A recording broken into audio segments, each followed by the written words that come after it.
नमस्कार, स्वागत है आपका हॉर्नबिल टीवी भारत पर। आइए देखते हैं अब तक की खबरें। भोपाल में देश का पहला राज्य स्तरीय प्री सीओपी पर्यावरण संगोष्ठी आयोजित की गई, जिसमें मुख्यमंत्री डॉक्टर मोहन यादव ने कुशाभाऊ ठाकरे कन्वेंशन सेंटर में कार्यक्रम का उद्घाटन किया। इस संगोष्ठी में जलवायु परिवर्तन के प्रति वैश्विक प्रयासों और भारत की प्रतिबद्धता में राज्य की योगदान पर चर्चा हुई। संगोष्ठी में 200 से अधिक राष्ट्रीय और अंतर्राष्ट्रीय पर्यावरण विशेषज्ञ, क्लाइमेट लीडर्स और सरकारी अधिकारी उपस्थित रहे। इस अवसर पर सीएम यादव ने कहा कि राज्य सरकार पर्यावरण संरक्षण और विकास के संतुलन पर विशेष ध्यान दे रही है। दीपावली को देखते हुए कर्मचारियों का डीए 4% बढ़ाया गया है और इस बार गोवर्धन पूजा सरकारी स्तर पर मनाई जाएगी। सीएम ने घोषणा की कि धनतेरस के अवसर पर 3 नए मेडिकल कॉलेज का उद्घाटन किया जाएगा, जिसमें वे मंदसौर में और उप मुख्यमंत्री नीमच में मौजूद रहेंगे। उन्होंने बताया कि प्रधानमंत्री मोदी का 2030 तक 500 गीगावाट सौर ऊर्जा का लक्ष्य है और राज्य इसमें अपना योगदान देगा। साथ ही सीएम ने झारखंड में बीजेपी प्रत्याशी के नामांकन में भाग लेने की योजना भी साझा की। वाक्य में कहा गया है, यत् पिंडे तत् ब्रह्मांडे, जैसा हमारा पिंड है वही ब्रह्मांड है, दोनों में कोई अंतर नहीं। और पर्यावरण की बात कर रहे हैं, बीच में मैं खड़ा हो गया, मुझे जाने के लिए थोड़ा ये पर्यावरण से इतर भी बात कर ले, लेकिन राजनीतिक पर्यावरण की बात है। माननीय प्रधानमंत्री जी सही कहते हैं कि एक देश तो एक चुनाव होना चाहिए। जब बीच बीच में होते तो कई व्यवस्था डिस्टर्ब होती है। मुझे झारखंड जाना है, इसलिए जल्दी खड़ा हो गया हूं। मैंने कहा मेरे को ये कार्यक्रम में पूरे रहने की इच्छा थी, लेकिन माफी चाहते हुए कि झारखंड में नॉमिनेशन फॉर्म जमा कराना है और एक जगह नहीं 2 जगह जमा कराना है, तो पर्यावरण की चिंता करना और राजनीतिक पर्यावरण की चिंता मेरी मजबूरी है, इसलिए दोनों में समान रूप से मुझे ध्यान रखना है। हम सब एक ऐसे वैश्विक गंभीर विषय के लिए बैठे हैं जिनकी महत्ता जग जाहिर है। जैसे मैंने कहा है कि यत् पिंडे तत् ब्रह्मांड में, क्या कहूं, वेद वाक्य है। हम अपने शरीर के रोम रोम से इसी प्रकार से जोड़ते हैं, इसलिए हमारे जीवन शैली में भी अभी हमको गुलदस्ते दिए, स्वागत किया तो तुलसी का पौधा देकर के दिया। ये हमारा एहसास कराता है। और हमारे यहाँ तो भोजन में भी भगवान को भोग लगेगा, तो बिना तुलसी दले हमारा तो भगवान भी भोग स्वीकार नहीं करते। देवी देवताओं के वाहन की बात करें तो प्रकृति से जुड़े हुए, पर्यावरण से जुड़े हुए। किसी भी एक और अपना, मैं तो महाकाल की नगरी से आता। ये बात सही है कि हमारे देश में और प्रदेश में आप गीगावाट, मेगावाट और इतना उतना ये आप कहोगे, मान सकते हैं, लेकिन ये पर्यावरण से छेड़छाड़ भी की किसने? और अभी हम बचाने के लिए भी कौन आ रहा है? सबसे बड़ी संभावना भी तो हमारे ही पास है। हमारी जीवन शैली भी उसी प्रकार से, हमारा खान पान भी उसी प्रकार से, हमारे यहाँ जल की शुद्धता के लिए भी। त्रिनाथ परंपरा में, हमारे यहाँ वैष्णव परंपरा में तो केवल एक शुद्ध वस्त्र में, वो भी गीला है, तो भोग बनेगा, भोजन बनेगा। उसके अलावा उनको दूसरे को हाथ लगाने से भी हम कहाँ हमारी जीवन शैली में इसका अंतर करें। लेकिन फिर भी आज के इस दौर में, बदलते समय में, जो माननीय प्रधानमंत्री ने 500 गीगावाट का लक्ष्य लिया है कि 2030 तक हम अपने इस वर्तमान के दौर में अपनी ऊर्जा की दृष्टि में आगे बढ़ेंगे, तो हम भी अपने मध्य प्रदेश का लक्ष्य भी बढ़ा लेके चल रहे हैं। और खास करके मध्य प्रदेश तो प्रकृति के वरदान के रूप में आया, परमात्मा की विशेष कृपा हमारे पे से। इसलिए हम प्रगति भी चाहते हैं, लेकिन प्रकृति भी चाहते हैं। दोनों का तालमेल करा के लेके चलना चाहते, दोनों में कोई अंतर नहीं करते। ये परमात्मा की कृपा भी है और हमारी जीवन पद्धति भी है। और भोपाल, और ये तो न्यागर में बात कर रहा हूं तो और आनंद आता है। अभी थोड़े दिन की बात है, रातापानी ज्यादा दूर नहीं है, टाइगर अभयारण्य में। यहाँ दिन में दिन सड़कों पे मनुष्य घूम रहे, रात में शेर भी घूमते हैं। तुम भी जियो, हम भी जीने दो, हम जियो और जीने दो का इससे बड़ा उदाहरण कहाँ रहेगा। हमारे अपने इस प्रकार के वातावरण में जीने की जो जीवन शैली आई है, ये हमारे लिए कदम कदम पर उसी प्रकार से ले जाती है जिसके कारण से हम दुनिया में जाने जाते हैं। इसलिए प्रकृति प्रेमी देश भर में दिवाली की तैयारियों के बीच लखनऊ के बाज़ारों में अपेक्षाकृत सन्नाटा है। लोग घरों की सजावट के लिए खरीदारी में तो व्यस्त हैं, लेकिन अधिकांश खरीदारी ऑनलाइन प्लेटफॉर्म पर हो रही है। ई कॉमर्स साइट्स पर छूट और सेल के कारण लोग बाज़ारों की बजाय ऑनलाइन खरीदारों को प्राथमिकता दे रहे हैं। स्थानीय दुकानदारों का कहना है कि ऑनलाइन प्लेटफॉर्मों से प्रतिस्पर्धा के कारण उनके पास ग्राहक कम आ रहे हैं, क्योंकि लोगों को ऑनलाइन बेहतर डील्स मिल जाती हैं। इसके चलते बाज़ार में पहले जैसी भीड़ नहीं दिख रही है और दुकानदारों को नुकसान का सामना करना पड़ रहा है। जिस तरीके से पहले दिवाली में बाज़ार में धूमधाम दिखाई देती, वो कहीं ना कहीं अब सन्नाटा भी दिखाई देने लगा, क्योंकि महंगाई ज़्यादा है। यहाँ के दुकानदारों का कहना है महंगाई ज़्यादा है और सामान महंगे मिल रहे हैं, जिसके कारण लोग कम खरीदने आ रहे हैं। ये देख सकते हैं किस तरीके से सजावट का जो सामान है वो अलग अलग तरीके से है। चाहे फूलों की आर्टिफिशियल बात करी जाए, पहले जो फूल आते थे, फूल जो आते हैं वो पहले ओरिजिनल आते थे, लेकिन अब देखिए आर्टिफिशियल फूल से कितनी अलग अलग नक्काशी के तौर पर मालाएं बनाई गई हैं। और यहाँ के जो दुकानदार हैं उनसे बात करेंगे। भाई साहब, आप कितने सालों से यहाँ पर दुकान लगा रहे हैं? क्या नाम है आपका? मेरा नाम अजेश कुमार है और मैं पिछले 15 सालों से ये दुकान लगा रहा हूँ। और तकरीबन आज 15 सालों में जो अब है 2-3 साल में हमारा मार्केट बहुत डाउन जा रहा है। क्यों इतना मार्केट डाउन जा रहा है पहले से? दरअसल कोरोना काल के बाद से, जो हमारा 2020 में कोरोना आया था, तो उसके बाद से मार्केट बिल्कुल स्लम में हो गया। उसका एक कारण ये भी है कि जैसे ऑनलाइन पे शिफ्ट हो गया ज़्यादा कारोबार। ऑनलाइन पे शिफ्ट होने की वजह से मार्केट में बंदे आ नहीं रहे हैं। अब बंदे नहीं आ रहे तो हम लोग को, और दूसरी चीज़, अगर यदा कदा कोई एक बंदा आता भी है तो वो कहता बहुत महंगा है, क्योंकि ये जो ऑनलाइन में है बहुत सारी वैरायटी दिखाई जाती है, जिसकी वजह से बंदा वो कंपेयर करता, हमारे से आके बोलता है कि जी नहीं, आपका ये सामान यहाँ पे महंगा है और वहाँ पे इतना सस्ता है। तो मतलब वो चीज़ वो देखता नहीं है और वो सिर्फ ये कंपेयर करने लगता कि नहीं, वो उसका ऑनलाइन में सस्ता और हमारा महंगा है। तो ये इस बार क्या क्या नया सामान आपकी दुकान में है? क्या ऐसी चीज़ें, क्या कौन सी ऐसी मालाएं हैं, कौन सी ऐसी कैंडल्स हैं, रंगोली बनाने के लिए कौन कौन से स्टाइल्स हैं, कुछ बताइए। देखिए, रंगोली बनाने के लिए हमारे पास अभी इस तरह के कलर आए हैं, ये स्टेंसिल्स वगैरह हैं, ठीक है। और इस तरह का ये देखिए नई तरह की लड़ाई है, अभी ये नई लड़ है, ये नई लड़ है। और ये जो मतलब जिनका ज़्यादा क्रेज़ रहता है, हम वही माल ला के बेच रहे हैं। जैसे ये है, अभी ये लटकन देखिए, ये सब ये लेटेस्ट मॉडल में इस बार आया है मार्केट के अंदर और इसकी अभी डिमांड है, रिक्वायरमेंट है। तो उस हिसाब से देखते हैं आगे क्या होता है कि अगर यही बना रहा। बस एक बात यही है कि जो जैसे हमने अभी बहुत सारा पैसा लगा के उस पर लगाया, क्रेडिट पे हमारा सारा। कितना पैसा क्रेडिट कार्ड से लिया? मतलब ये वैसे नहीं, जैसे हमने अपने जानने वाले रिश्तेदारों से ले के पैसा तब ये लगाया। अब उसका ये है कि हमको तो ये नहीं लग रहा है कि हमारा पैसा निकल पाएगा, क्योंकि माल ज़्यादा लगा हुआ और अभी तक मार्केट में रौनक नहीं आई है।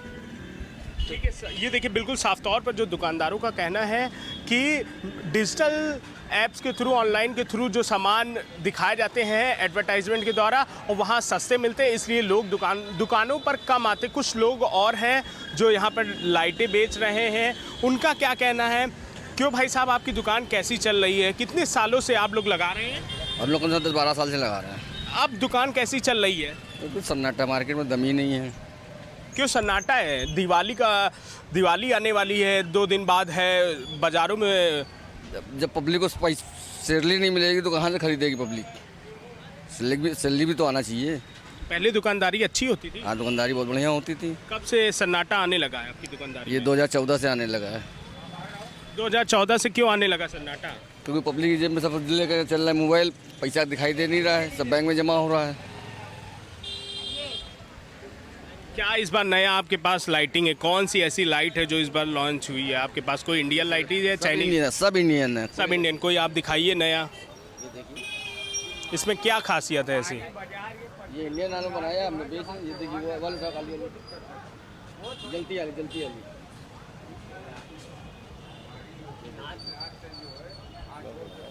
ये कितने की है? ये 700 रुपए की है, 100 मीटर की है। बिल्कुल साफ तौर पर जिस तरीके से देख सकते हैं, इन दुकानदारों का जो कहना है कि पहले दुकानदारी चलती थी, लेकिन कोविड आने के बाद दुकानदारी कहीं ना कहीं ठप होती गई। वहीं दूसरी तरफ लोग जो थे वो डिजिटल की तरफ भागने लगे, ऑनलाइन शॉपिंग करने लगे, ऑनलाइन सारी चीज़ें मिलने लगी, जिसके कारण लोग दुकान में आना कम कर दिए। क्योंकि दुकान में लोग जब आते हैं, एक दो लोग कस्टमर जो आते हैं, उनका कहना है कि बहुत महंगा मिल रहे हैं, ऑनलाइन सस्ता मिल रहा है। तो साफ तौर पर कहीं ना कहीं जो मार्केट है वो कहीं ना कहीं ठप नज़र आ रही है, सन्नाटा छाया हुआ है। और दिवाली 2 दिन बाद है, देखने वाली बात होगी इन लोग की कितनी दुकानदारी होती है, बड़ा विषय। वीडियो जर्नलिस्ट अनिल सैनी के साथ निहाल पांडे, हॉर्नबिल टीवी, लखनऊ। लखनऊ के चारबाग इलाके की पुलिस चौकी का आधुनिक रूप में नवीनीकरण किया गया है। एडीसी मनीषा सिंह, एसपी केसरबाग रत्नेश सिंह और नाका कोतवाल वीरेंद्र त्रिपाठी की उपस्थिति में डीसीपी सेंट्रल रवीना त्यागी ने इसका उद्घाटन किया। चारबाग क्षेत्र जो यातायात, व्यापार और अन्य गतिविधियों के लिए महत्वपूर्ण है, इसमें बेहतर अपराध नियंत्रण के लिए चौकी का विस्तार और सुधार किया गया है। डीसीपी त्यागी ने कहा कि इस नवीनीकरण से क्षेत्र में अपराध और अपराधियों पर और प्रभावी तरीके से शिकंजा कसा जा सकेगा। नाका हिंडोला में जो चौकी है हमारी चारबाग नाम से, उसका आज जीर्णोद्धार हुआ है। एक कक्ष का भी इसमें जो है एक और इसमें एक्सटेंड किया गया है। ये देखिए, इस पूरे क्षेत्र में जो कानून व्यवस्था संबंधी जो समस्याएं होती हैं, यातायात संबंधी जो समस्याएं होती हैं, उसको देखने के लिए यहाँ पर लगातार पुलिस द्वारा निगरानी बेहतर रूप से की जा सके, इसके लिए प्रयास किया गया है और इसके और बेहतर परिणाम देखने के लिए मिलेंगे। लॉ एंड ऑर्डर कंट्रोल करना कितनी हेल्प मिलेगी? बहुत ही मेजर एरिया है यहाँ पे, तो उस हिसाब से कितनी हेल्प मिलेगी इस बार ये प्रोडक्ट से? देखिए, बिल्कुल ऐसी जगह स्थित है जहाँ से पूरे क्षेत्र पर जो है नियंत्रण पाने का प्रयास किया जा सकता है। तो मुझे ऐसी आशा है कि यहाँ के जो स्थानीय पुलिस है उसके द्वारा बेहतर और परिणाम दिए जाएंगे यहाँ की जनता को। दीपावली के उत्साह को लेकर लखनऊ के AP Sen girls PG college में छात्राओं ने एक विशेष मेले का आयोजन किया। मेले में छात्राओं द्वारा तैयार किए गए स्वादिष्ट व्यंजनों के स्टॉल लगे और कई सांस्कृतिक कार्यक्रमों में समा बांध दिया। छात्राओं का कहना है कि दीपावली पर कॉलेज में छुट्टी होती है, इसलिए उन्होंने अपने साथियों के साथ इस पर्व का आनंद लेने के लिए मेले का आयोजन किया। छात्राओं ने मेले स्थल को रंगों से सजाकर डांस और अन्य गतिविधियों के जरिए त्योहार का जोश साझा किया। स्टॉल पर मौजूद एक छात्र ने बताया कि सभी सामान उन्होंने खुद बनाया है ताकि सभी मिलजुल कर इस रोशनी के त्योहार का जश्न मना सकें।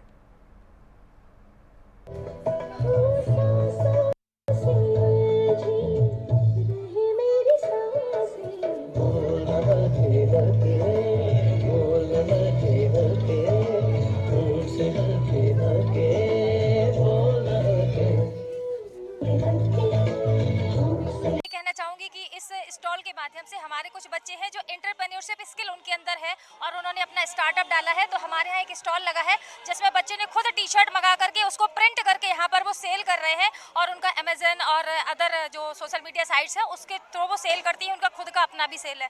तो मैं ये कहना चाहूँगी कि इस मेले के माध्यम से उन बच्चों को वो मोटिवेशन का काम कर रहे हैं और बच्चों को भी मोटिवेट स्टार्टअप डेवलप करने के लिए मोटिवेट करते हैं। जी नमस्कार, मैं principal AP Sen memorial girls college.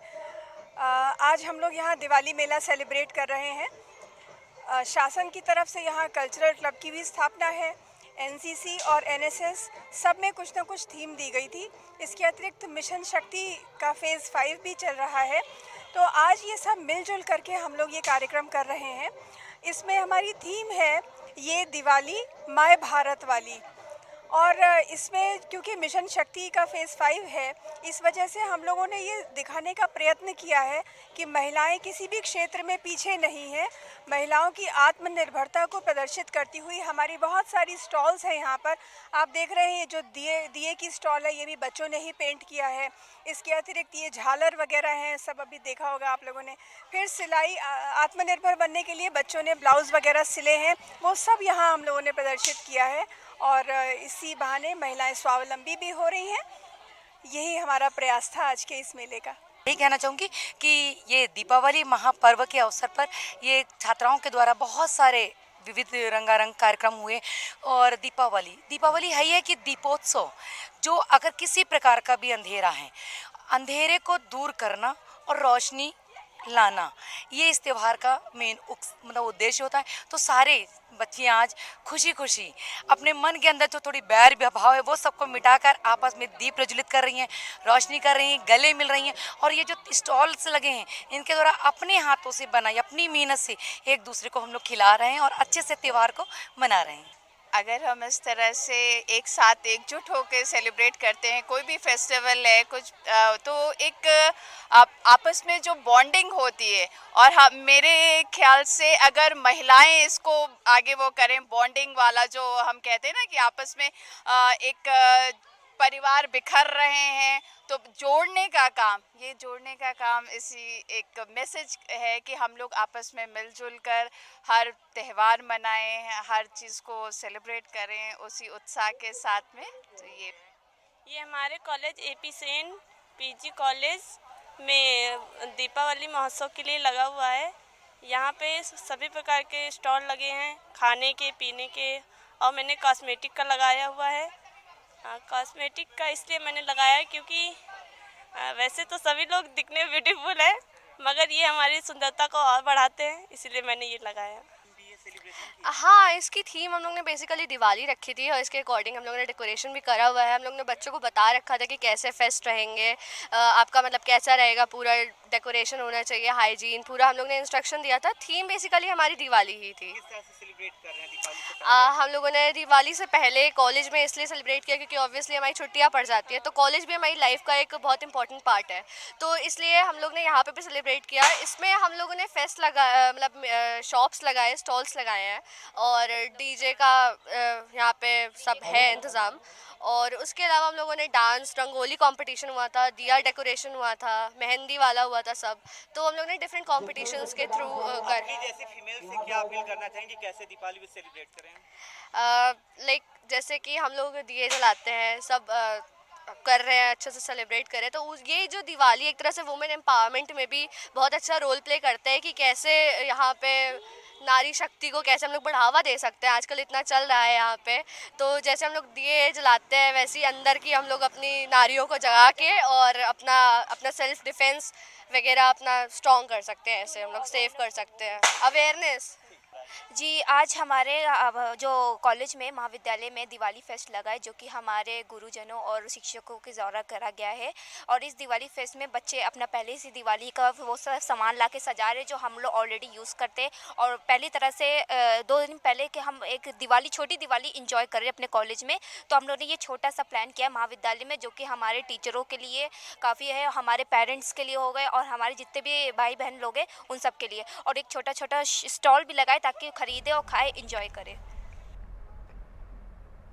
Congress के पीसीसी अध्यक्ष जीतू पटवारी और उम्मीदवार राजकुमार पटेल बुधनी के ग्रामीण इलाकों में चुनाव प्रचार के लिए पहुंचे। ग्राम पंचायत पथरौता के गांव चरुआ में नुक्कड़ सभा के दौरान एक विकलांग ग्रामीण ने पटवारी से अपनी स्थिति बयां की। कहा कि मां के निधन के बाद उसका राशन कार्ड और नाम सूची से हटा दिया गया है और उसे कागज़ों में मृत घोषित कर दिया गया है। इसी दौरान एक महिला ने पटवारी से गांव में अवैध शराब बिक्री की शिकायत करते हुए कहा कि शराब के कारण उनके बच्चे बर्बाद हो रहे हैं। पटवारी ने नर्मदा नदी के पास होने पर सरकार से अपील की कि अवैध शराब बिक्री पर रोक लगाई जाए, नहीं तो माओं का शाप लगेगा।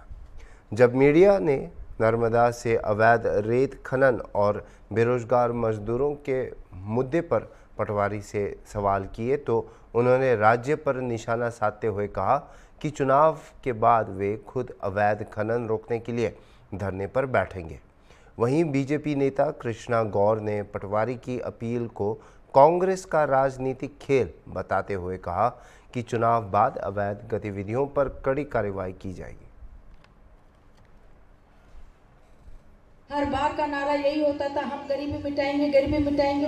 कांग्रेस पार्टी का एक ही नारा होता था, क्या गरीबी मिट पाई? कभी गरीबी नहीं मिट पाई। 65 साल से देश में राज किया, लेकिन कांग्रेस ने कभी गरीबी नहीं मिटाई। लेकिन प्रधानमंत्री नरेंद्र मोदी जी ने संकल्प लिया था कि गरीबों को बेहतर जीवन देने का काम करेंगे। 4 करोड़ गरीबों को आवास बनाकर इस देश में देने का काम प्रधानमंत्री जी ने किया है।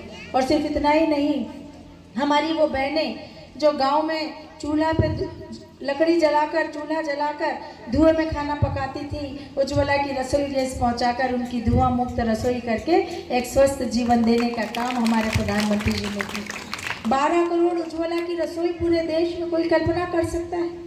सिर्फ इतना ही नहीं, हमारी वो बहनें जो आज भी शौचालय नहीं होने की वजह से खुले में शौच जाने के लिए मजबूर होती थी, ऐसे देश में 10 करोड़ शौचालय बनाने का काम प्रधानमंत्री श्री नरेंद्र मोदी जी के नेतृत्व में हुआ है। 50 करोड़ लोगों का आयुष्मान कार्ड बना, 5 लाख रुपए तक का इलाज मुफ्त।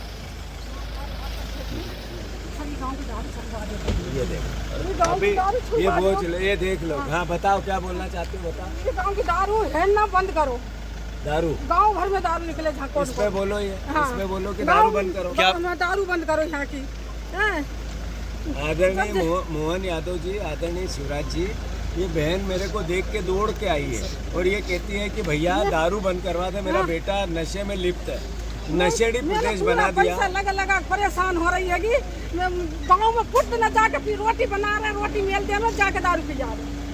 गाँव में दारू निकल रही खूब जहाँ गाँव में। भाई साहब 2017 से राज्य सरकार ने बंद की है, लेकिन आज सरकारी दुकानें तो बंद हो गई है। एक मिनट, आपका घर कहाँ है?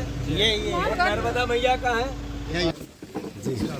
भाई साहब बुधनी विधानसभा में आपके दौरे चल रहे हैं, किस तरह समर्थन? मैं बुधनी के लोगों से आग्रह कर रहा हूँ कि बीजेपी एक ऐसा हाथी हो गया है जिसको कुछ समझ नहीं पड़ रहा। जो 10 महीने पहले वादे किए, वो चाहे गेहूं के हो, चावल के हो, चाहे बहनों के 3000 हो, चाहे 450 गेहूं का गैस सिलेंडर, एक वादा पूरा नहीं किया। सरकार बनी कर्ज, क्राइम और करप्शन की, वो पूरे भ्रष्टाचार में लिप्त है गले गले तक। और बच्चे मध्य प्रदेश के रोजगार नहीं पा रहे हैं, नशेड़ी बन रहे हैं। हर साल लगभग 10 लाख नए बच्चे नशा करने लग जाते हैं, इसलिए कि भारतीय जनता पार्टी रोजगार नहीं दे पाती। माँ बाप खून के आंसू रोते हैं। जब मैं बात करता हूँ रीवा की कल की घटना की, कि एक बेटी जिसको के पति को पेड़ से बांध दिया और उसके साथ 5 लोगों ने उसके पति के सामने रेप किया, एक एक करके, नंगी करके, तो आखिर कैसा जंगल राज आ रहा है ये? तो बुधनी के लोग कृपा करके इस जंगल राज पे ब्रेक लगाए। बीजेपी की सरकार को असर नहीं होगा, सरकार उन्हीं की रहेगी, पर ये जो वादे किए, ये वादे पूरे करने के लिए बीजेपी मजबूर हो जाएगी, सरकार मजबूर हो जाएगी अगर बुधनी से ब्रेक लगा तो मैं बुधनी की जनता से अनुरोध कर रहा हूँ कि बिना गाड़ी की, ब्रेक की गाड़ी चल रही है, टकरा जाएगी और आपका और हमारा इसमें खराबा होगा, जनता का खराब होगा। तो आप हमारी मदद करें और मुझे पक्का भरोसा है बुधनी की जनता में बदलाव है। जो भार्गव जी को टिकट दिया है भारतीय जनता पार्टी ने, द्वारा किया गया। कुछ महिलाएं वहाँ पर उपस्थित हुई, उन्होंने शराबबंदी को लेकर पीसीसी चीफ के सामने। देखिए, कांग्रेस को अपनी हार सुनिश्चित नजर आ रही है, इसलिए कांग्रेस इस प्रकार के प्रपंच षड्यंत्र पूर्वक प्रायोजित रूप से कर रही है। भारतीय जनता पार्टी की सरकार हमारे यशस्वी मुख्यमंत्री डॉक्टर मोहन यादव जी के नेतृत्व में इस बात के लिए संकल्पित है कि किसी भी प्रकार का अवैध काम किसी भी जिले में होने नहीं देंगे। अगर कहीं कोई इस प्रकार का अवैध काम हो रहा है और शिकायत वहाँ की जनता हम तक पहुंचाती है तो हम तत्काल कार्रवाई करेंगे। आप जहां का कह रहे हैं कि वहां पर कुछ ऐसी घटनाएं घटी है, कुछ महिला आई, तो वो स्वतंत्र है, हम सबकी शिकायत सुनते हैं, उस पर कार्रवाई करते हैं। कई बार उन्होंने एसडीएम को तो शिकायत की, लेकिन आज तक जो किराने की दुकानों पर शराब बिक रही है वो बंद नहीं हुई। सरकारी ठेके बंद है 5 साल। 17 से। हमारे पास अगर आएगी ऐसी शिकायत तो निश्चित रूप से हम इस पर कार्रवाई करेंगे। और हम अगर आपके माध्यम से हमें पता चल रहा है कि उन्होंने एसडीएम को शिकायत करी थी और कार्रवाई नहीं हुई तो हम एसडीएम से इस बारे में संज्ञान लेंगे। दूसरा, अवैध खनन भी मशीनों से जोरों पे हो रहा है जिस पर कोई कार्रवाई नहीं हो रही है। मैंने कहा ना कि हम लोग तो एक निष्पक्षता के साथ काम करने के लिए, और जो संकल्प हमारा है कि हम किसी भी प्रकार का अवैध काम होने नहीं देंगे, उसके प्रति प्रतिबद्ध हैं। अगर कहीं हो रहा है, शिकायत लिखित में हमारे पास वहाँ के लोग देते हैं या जिम्मेदार लोग से हो के हम तक पहुँचाते हैं तो हम निश्चित रूप से उस पर कार्रवाई करेंगे। ये हमने लोगों से कहा है। एक रेत कंपनी का नाका जो लाड़कों में चल रहा है, इससे क्या है कि डंपरों से रेत काटी जा रही है जो पूरे रोड पे फैलाई जा रही है, जिसमें आए दिन हादसे हो रहा है। ये नाका हटाया जाए तो यहाँ के लोगों को हादसों से राहत मिल सकती है। हम देख लेते हैं, उसका परीक्षण करा लेते हैं। अगर वो हटाने लायक होगा तो निश्चित रूप से। अभी के लिए इतना ही, और खबरों के लिए आप देखते रहिए हॉर्नबिल टीवी।